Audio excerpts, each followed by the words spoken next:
Hello friends, welcome to my YouTube channel teaching with Abhi में। दोस्तों हम इस वीडियो में आज बाल मनोविज्ञान के बारे में अध्ययन करेंगे।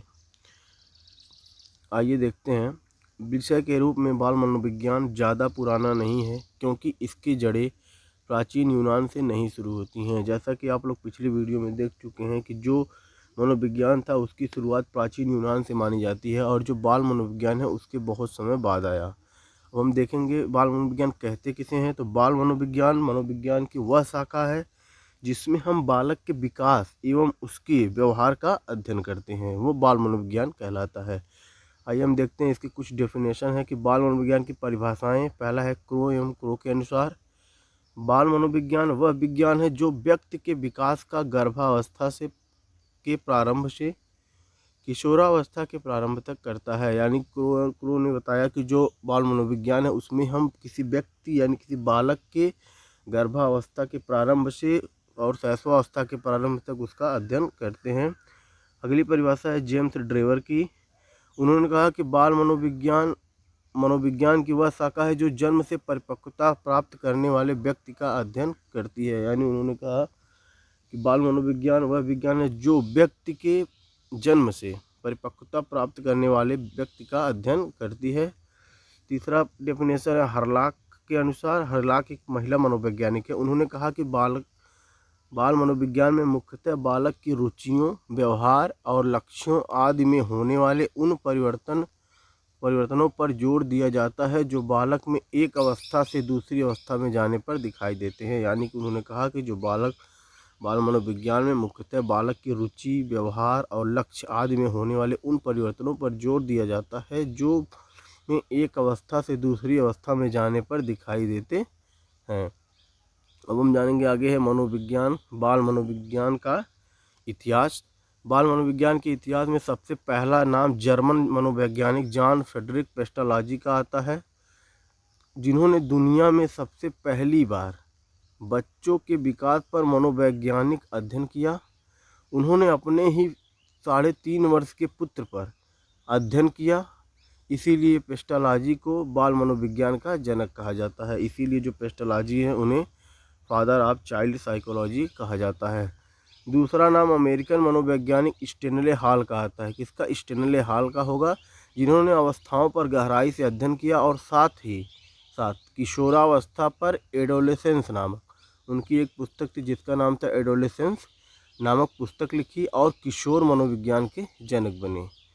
अगला पॉइंट है बाल मनोविज्ञान के इतिहास में रूसो का नाम हमेशा के लिए अमर रहेगा, जिन्होंने अपनी प्रसिद्ध पुस्तक एमिल, रूसो की ये पुस्तक है एमिल, के द्वारा बाल केंद्रित शिक्षा की अवधारणा को प्रोत्साहित किया। जैसा कि आप सभी लोग जानते हैं कि जो रूसो हैं उन्होंने बाल केंद्रित शिक्षा पर विशेष जोर दिया।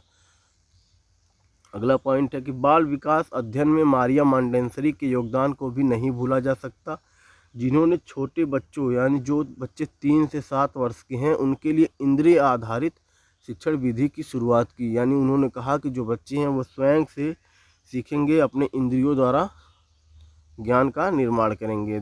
उनकी पुस्तक है the Montessori method and the advance Montessori method नामक पुस्तक लिखी।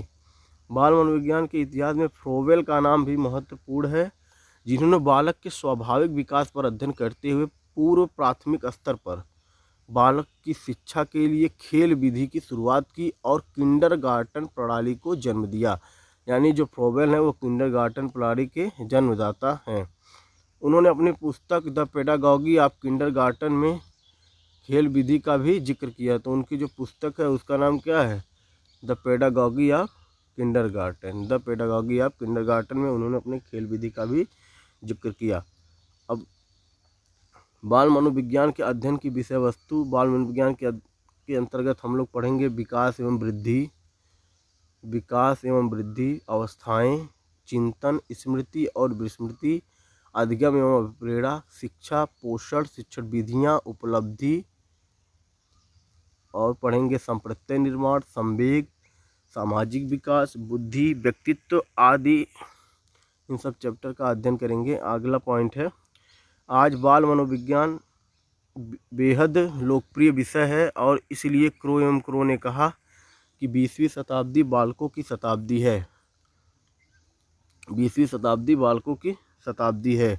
अगर हम बाल मनोविज्ञान की विशेषता देखें तो हम कह सकते हैं कि एक पॉइंट यहाँ डालेंगे बाल मनोविज्ञान की विशेषता में, तो हो जाएगा जैसे इसका केंद्र बिंदु बालक होता है, यानी बाल मनोविज्ञान के अंदर हम बालक को ही केंद्र बिंदु में रख के शिक्षा देते हैं।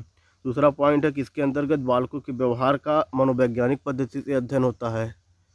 तीसरा क्या, छात्रों के विकास की उचित दिशा प्रदान करने में का भी कार्य करता है। तो आप लोगों को वीडियो कैसी लगी? यदि वीडियो अच्छी लगी हो तो वीडियो को लाइक और चैनल को सब्सक्राइब जरूर करें। Thank you, bye bye, take care. मिलते हैं नेक्स्ट वीडियो में।